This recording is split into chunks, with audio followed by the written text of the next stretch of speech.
এবং স্কুল কর্তৃপক্ষ আমরা দেখেছি এবং সারা বাংলাদেশকে আমরা ঐক্যবদ্ধভাবে এখানে এই মাইলস্টোন স্কুলের ছাত্রছাত্রীদের এবং যারা আহত হয়েছে তাদের পক্ষে দাঁড়াতে দেখেছি। কিন্তু আমরা দেখতে পেয়েছি পতিত ফ্যাসিস্ট যারা পালিয়ে গেছে, প্রায় 1 বছর অতিবাহিত হতে যাচ্ছে, তারা হাসি করছে, তামাশা করছে এটা নিয়ে। কিন্তু এখানে মাইলস্টোন স্কুলের ছাত্রদের সাথে বাংলাদেশ সরকারের সাথে একটা সমস্যা সৃষ্টি হয়েছে, কিছু দাবি দাওয়া নিয়ে তারা একটা আন্দোলন করেছে। কিন্তু সেখানে দেখলাম নিষিদ্ধ ছাত্রলীগ সেটাকে ব্যবহার করে আমাদের এই সচিবালয়কে তারা অচল করার পরিকল্পনা করেছিল।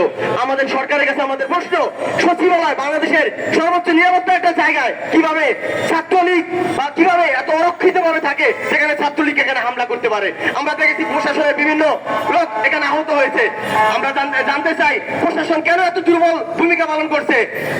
আমরা উপদেষ্টাদেরকে স্মরণ করিয়ে দিতে চাই, আপনারা 2000 রক্তের বিনিময়ে সরকার বসেছেন, কিন্তু আপনারা এখন পর্যন্ত আইন শৃঙ্খলা ঠিক করতে পারেন নাই।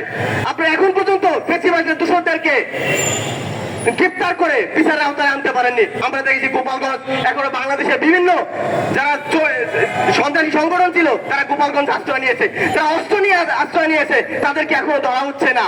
কিন্তু আমরা অনতি বিলম্বে তাদেরকে গ্রেপ্তার করে বিচারের আওতায় আনার দাবি তুলছি। আমরা